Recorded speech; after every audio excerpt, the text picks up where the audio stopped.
What's going on, everybody? I wanted to give you a Voyager digital update. As some of you know, we had our vote, and it was a majority yes to continue to go through with the Binance deal. Now, there is currently a hearing, and it was at 10 a.m., so it's already currently done. But we do have an article to go over of the judge just kind of talking about this SEC objection. And first off, the bankruptcy judge's name is Michael E. Wiles.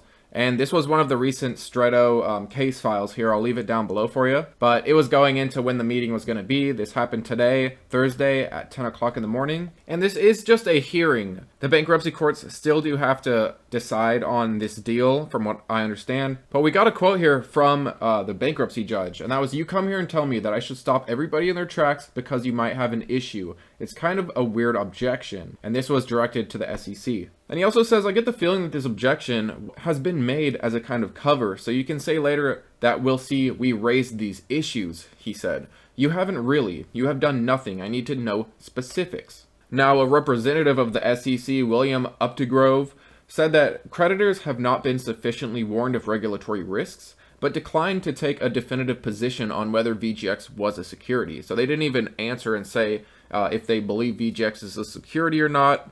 Seems like they're trying to just throw what they can at VGX and seeing what can stick, or throwing it at Voyager Digital and see what can stick. And court filings show that 97% of its customers, representing 98% of total claims, did vote in favor of the deal, although it has found less favor with regulators, as you can see. But that's basically all we got for this article. We're gonna kind of have to wait and see what the decision will be in the coming days. Just remember, this transaction does have to close by 18th, which may be extended by 1 month. So we will be hearing something very soon. And you can see, looking at VGX on the chart, that it's kind of having a buy the rumor, sell the news type of deal. And you'd think this deal going through would be a positive for VGX. But it seems like more of a just buy the rumor, sell the news type of deal. You might be wondering, well, maybe Bitcoin's dropping. What's going on there? And for Bitcoin, well, not a lot has been going on there. Ever since around the 24th of February, we've been essentially in this sideways pattern here. And I did want to bring up a couple points here for Bitcoin. It is still respecting its ascending support that was established since the beginning of this year. The 50 has flipped both the 100 and 200 EMA. The next thing we want to see is the 100 flip the 200.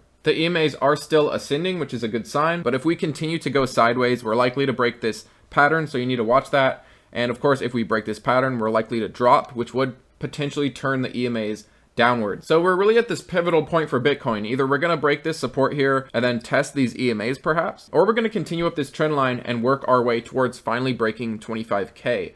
But I do believe one of these things is going to happen in the coming days. But it is good to see that we are one step closer on Voyager Digital and finally getting some of our value back. It's definitely been a long, painful process, and I'm personally glad that it's reaching its end soon. But let me know how you guys feel down below. Thanks as always, and see you later.